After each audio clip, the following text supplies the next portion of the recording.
So you're thinking about making a move to Lake Lanier? Well, I'm going to give you all the reasons why you should and shouldn't consider making that move.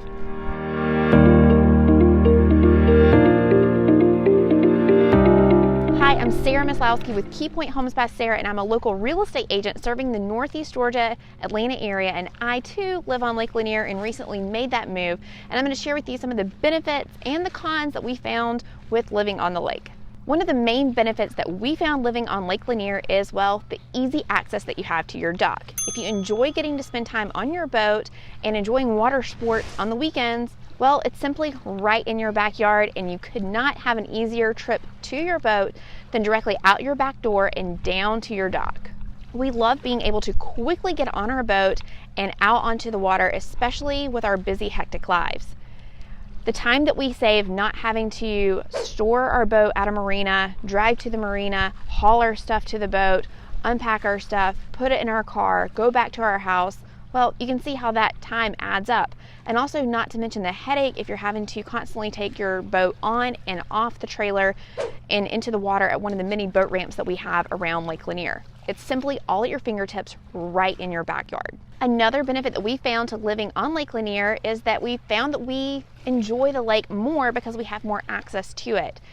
It's not uncommon for us just to be able to go out on a weekday for a sunset cruise and enjoy the quiet peacefulness of the lake.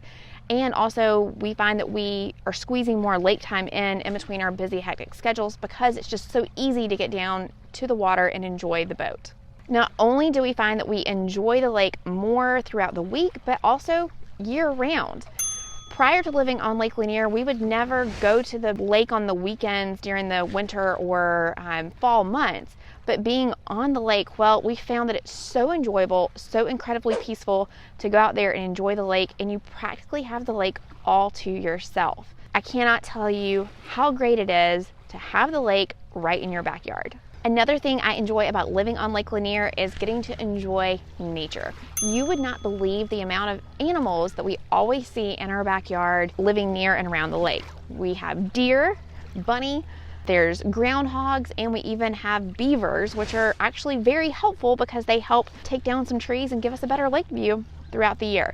But never fails, every single evening you can almost set your clock to it that you can see deer in your backyard. And if you have a husband like me who grew up in the South, you have to stop him from, well, wanting to hunt it. Another great thing that we have found about living on Lake Lanier is the people. Y'all, it's truly a community of people that live on the lake, and you get to know your neighbors, you get to know people that have docks next to you in the cove across from you. Everyone is so friendly and willing to help out all throughout the year. And it truly gives you that kind of sense of belonging and that you're part of this community that's really, really special.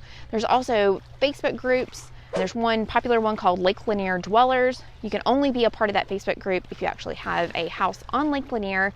And people there give recommendations all the time on great handyman and contractors and just general advice on managing your dock and living on the lake. It's a really great community to be a part of. And you can even join the Lake Lanier Association if you want to get more involved with managing the lake. All right, let's face it. There are some cons with living on the lake, and I'm going to share with you the few that I have found. The first is being the cost. You're going to pay a premium to live on Lake Lanier. And over the past couple of years, the prices of lake homes has continued to skyrocket. And that is caused for one primary reason. Well, two. So let's talk about those. The first reason is that the Army Corps of Engineers, which manages the lake, stopped issuing dock permits, which means that the existing permits that are out there on the lake are all that there is. So the only way to get a dock permit transferred from one owner to the next is by purchasing a piece of land that already has that dock permit with that piece of land. So, as you can imagine, home prices instantly rose because the U.S. Army Corps of Engineers stated they were not going to be issuing any more dock permits. The second reason that the cost of living on Lake Lanier has increased so much is, well, everyone wants to be here, and you can see why. Especially given the circumstances of 2020 and the pandemic, people have found that if they're going to live somewhere, or if they're going to have the ability to drive somewhere and have a vacation home, they want it to be really close to where they are. They want to be with family, and they want to do something where they can enjoy their family outdoors. And there's no better place for that than here on Lake Lanier. Another negative that I found about living on Lake Lanier, and something that you're going to have to get used to, is that, well, there aren't that many traditional neighborhoods on Lake Lanier that gives you the ability to have a dock in your backyard. So that means that you're going to live not in a neighborhood and you're not going to have an HOA. Now, we can talk about the pros and cons of an HOA, but for the most part, one of the benefits about being in an HOA is that you have kind of a consistency of homes around you. Home values hold pretty steady because everyone's keeping up with their yards and there's some set standards involved there. Well, whenever you have a home on Lake Lanier and you have a house that's kind of like off a meandering street, it's not uncommon to have $1 million house on the lake and then directly across from that $1 million house, a mobile home or a small 2-bedroom home that's primarily used as a rental. It's simply something that you're going to have to get used to, and it's one of those compromises that you're going to have to make whenever you are searching for your lake home. So that brings me to a really good point, and let's talk about that. You're going to have to compromise, and that was a hard thing that we found whenever we were shopping for our lake home. There's no such thing as the perfect house. You're either going to have the perfect location, the perfect walk to your dock, the perfect house, and it's rare to find all three of those to fit together. So what we learned is that you're going to have to compromise. Find out which is more important to you. Is it more important to you to have the house fit your lifestyle and what you need every single day? Or is it more important to you to have an easy walk down to your dock? Or is it more important to you to live south of the lake so that you're within a 45-minute drive to Atlanta?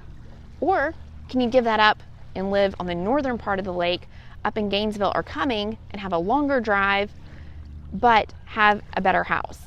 It's all about what you're willing to compromise with, and the right real estate agent will walk you through that and will help you navigate buying that home on Lake Lanier. But just know you're going to have to compromise.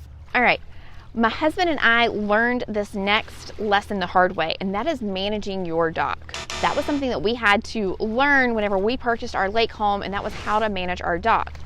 Lake Lanier is a lake that constantly has water let out of the Beaufort Dam into the Chattahoochee River, which means the lake levels rise and fall, especially due to whenever they let water out and due to the rain that collects in the lake. So all of our docks are floating docks. They are not stationary, which means that as the lake level rises and falls, you have to bring your dock in and out to go along with the water. If you do not stay on top of it, you're going to find yourself up the creek without a paddle, or you're going to find yourself needing a paddle to get out to your dock, which has happened to us a time or two. Thankfully, we had really awesome, amazing neighbors that met with us and showed us how to rescue our dock when we did not bring it in due to heavy rains and the lake level rose really quickly. One thing that we learned is that, well, you're going to need some waders. You might need a dolly if your dock doesn't have wheels on it. But just know that you're going to have to keep an eye on the dock, watch the weather, and know when to bring in and out your dock. Now, you can either do this yourself or you can pay companies to do this. There are dock management services around Lake Lanier. You pay a monthly fee to them, and they will drive around to your dock via boat and make sure that that dock is coming in and out whenever you may need it.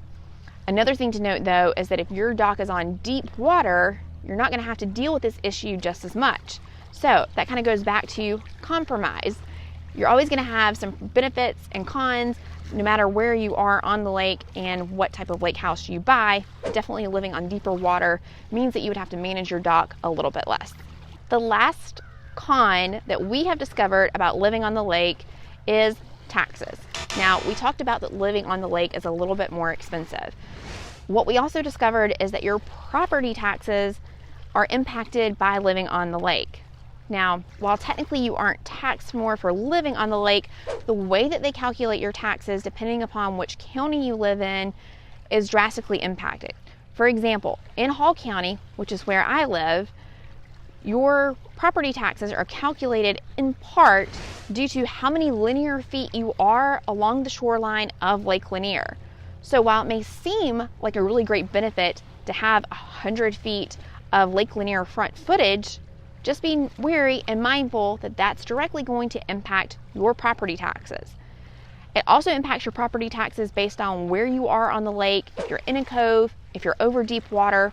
All of those things are accounted for and taken into account by the tax assessors. So just know that if you're going to challenge your property tax assessment, it's going to require some in-depth studying and a lot of questions to figure out how those property taxes are calculated. Another commonly mentioned con to living on Lake Lanier is the unmentioned Lake Lanier tax. What is the Lake Lanier tax? Well, it's whenever you have a downed tree in your yard, or you need a new roof, or you need a new deck on your home, and you call a contractor to come to your house, and they see that beautiful lake in the backyard and they think, oh, they must have a lot of money. We're going to give them the Lake Lanier price. It's commonly mentioned in Facebook groups of homeowners on Lake Lanier. They often refer to it as the Lake Lanier tax. Don't let this scare you though. Just know that it is out there and there is some price gouging involved. However, make sure you get a trusted recommendation from friends, neighbors, and a real estate agent. Are you ready to make a move to Lake Lanier? There's many benefits, and you can see there's some downsides to living on the lake, but heck, that's with any community, right? There's always going to be pros and there's always going to be cons. If I can help you find your perfect lake home or vacation home, give me a call. In the meantime, check out this video about the Gainesville area.